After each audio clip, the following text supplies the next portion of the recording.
As Metro Manila feels the heat, a Sorry. forester says the right trees can help cool down cities. Mobile Journal Ray Vicente has the report.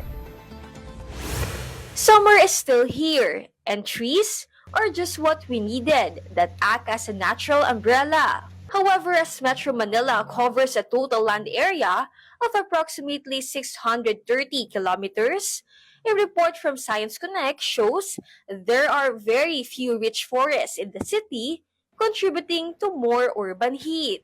Yet a forester echoed that trees in those forests are not enough to provide cooling effect today.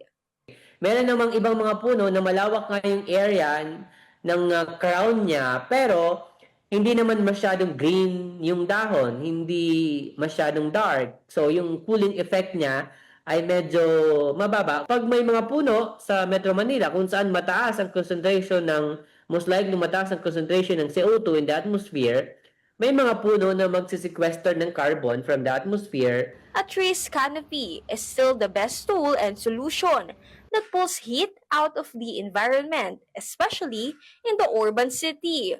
Halimbawa, yung kalsada, pag nalililiman yan, walang masyadong singaw ng init, di ba? Mas mababa yung temperatura. Yung init na nararanasan natin sa ngayon, ay yung garden sa loob, hindi masyadong ramdam yan. Psychologically, maybe, panahon na talagang seryosohin natin yung pagdating ng puno para magkaroon tayo ng lilim.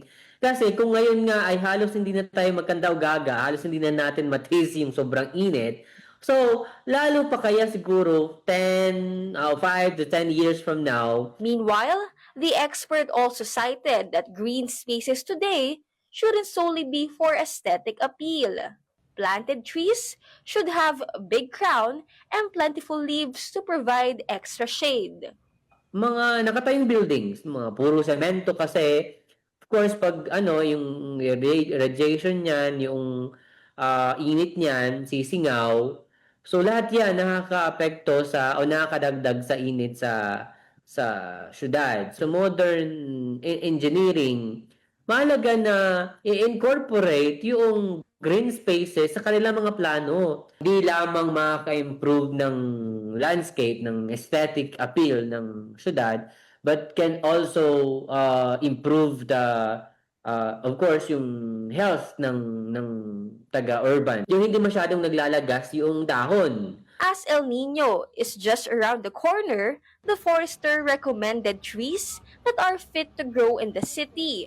Hindi sobrang laki, hindi sobrang taas, hindi rin masyadong malalaki yung roots. Kasi pag malaking roots, sisirain niyo yung mga pavements. Pag evergreen kasi, generally, green throughout the year. May shade buong taon. Kasi may mga puno kasi na nalalagas yung dahon. Halimbawa, nara. Halimbawa nito yung balitbitan, hindi yan sobrang lumalaking puno. We can try also gakakan, dark green din yung kanyang foliage. Kapatid Ray Vicente, we are One News.